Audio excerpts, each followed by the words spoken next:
Hi everyone. Today we're going to study Euclidean algorithm. First, let us define greatest common divisor. Let a and b be integers, not both 0. The largest integer d such that d divides a and d divides b is called the greatest common divisor of a and b. The greatest common divisor of a and b is denoted by GCD open parenthesis a comma b close parenthesis. Now let us go to Euclidean algorithm.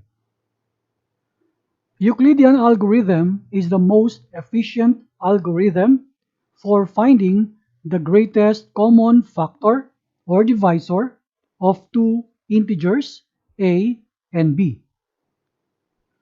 Successive use of division algorithm is done to get the GCD of a and b.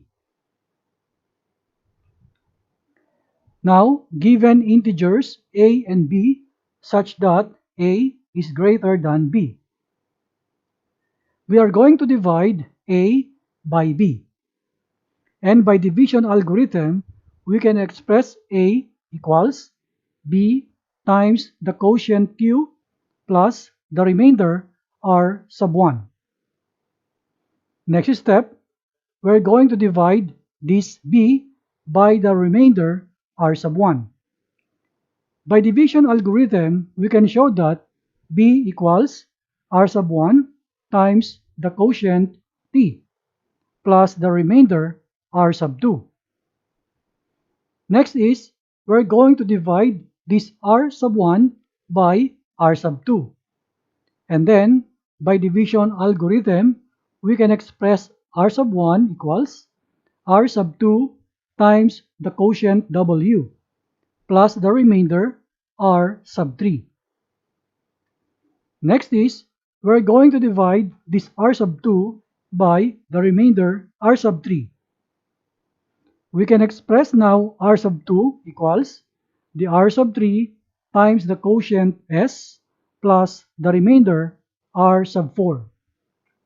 This algorithm will continue until we reach the value r sub n, and that is equal to r sub n plus 1 times the quotient y, then plus the remainder r with subscript n plus 2.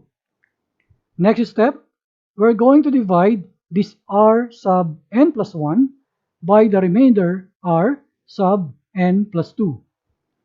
By division algorithm, it becomes like this: r sub n plus 1 equals r sub n plus 2 times the quotient z plus the remainder 0. When the remainder reaches 0, we stop. And then this r sub n plus 2, being the last non-zero remainder, is the greatest common divisor. So we write GCD of this a and b is equal to this remainder r sub n plus 2. Let us see example 1. Find the greatest common divisor of 414 and 662 using Euclidean algorithm. By Euclidean algorithm, we're going to do successive uses of division algorithm. First, we're going to divide the 662, being the bigger number, divided by the smaller number, 414.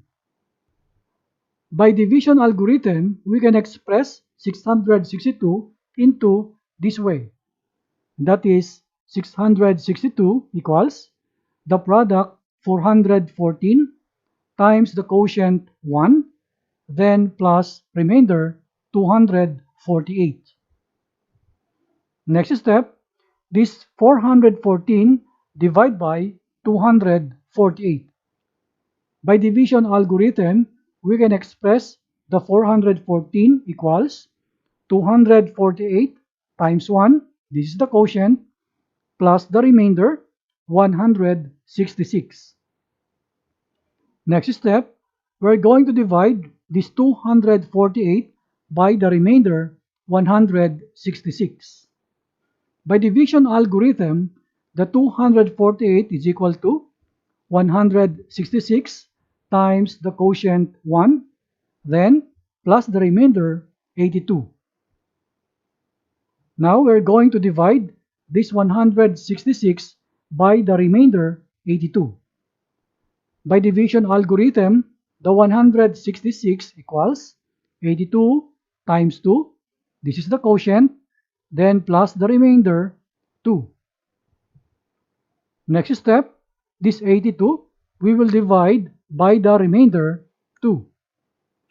By division algorithm, this 82 is equal to 2 times 41 plus 0. So remainder here now is 0, which means this 82 is divisible by the number 2. When the remainder reaches 0, we stop, and then we consider this number 2, being the last non-zero remainder, to be the greatest common divisor. So we write GCD of 414 and 662 equals 2. This is the final answer. Example 2. Use Euclidean algorithm to find GCD of 12 and 18. Let us divide the bigger number, that is 18, by the smaller number, which is 12. By division algorithm, we can express 18 equals 12 times the quotient 1, then plus the remainder 6. Next step, we will divide this 12 by the remainder 6. By division algorithm, this 12 we can express as 12 equals 6 times 2 plus the remainder 0. When we reach the remainder 0 here, we stopped, and this number 6, being the last non-zero remainder, will be considered to be the GCD. So the greatest common factor of 12 and 18 equals 6. This is the final answer. I hope you learned something from this video. See you again next time.